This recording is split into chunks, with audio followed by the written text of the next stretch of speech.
Last but not least, we're going to go through some examples of taking square roots of functions. Here are some of the ideas that are kind of important. Keep in mind that we are doing it using transformations, as point xy gets mapped into point x comma the square root of y.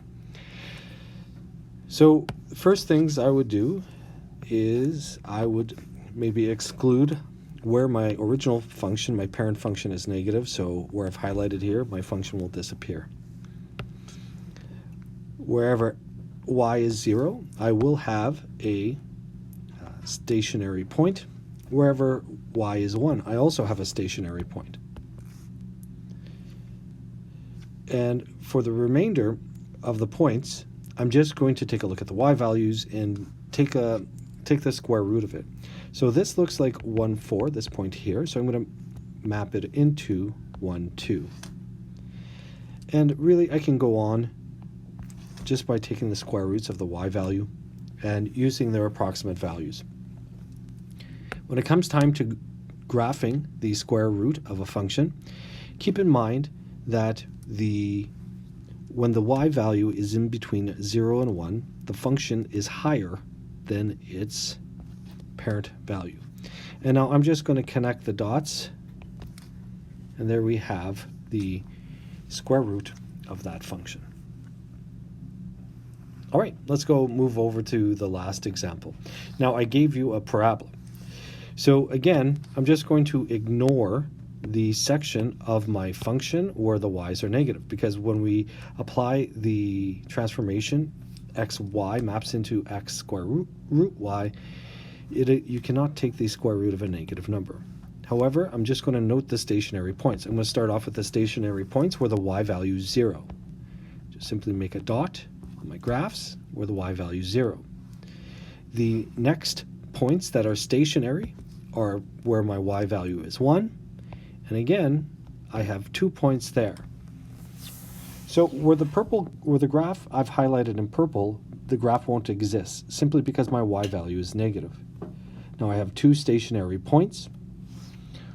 Keep in mind that the section that I just highlighted in green, the y values are less than 1, so that when I take the square root, those values will be greater than the original function. And here I go.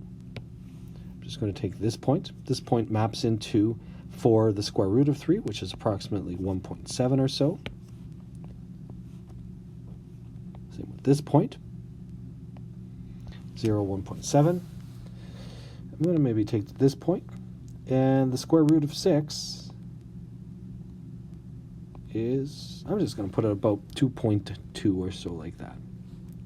And I'm just going to map it and keep the x value the same, but the y value is 2.4, 2.6-ish. Anyways, I'm ready to graph my function, and keep in mind where my y is between 0 and 1. My square root function has to be bigger than my parent function. And that's going to be a critical feature that I'm looking on everybody's paper to make sure that they did it correctly. And there we have it. So a really fantastic question is to ask what is the domain of the orange function, of our square root function? Well, you would like to say negative infinity to 1, and then 3 to infinity, wouldn't you? But those are 2 separate intervals. Now we can join these 2 separate intervals to make one idea by putting a u between that, and the u is called union, and it is the mathematical operation of OR. Alternatively, we could have also written it in set notation.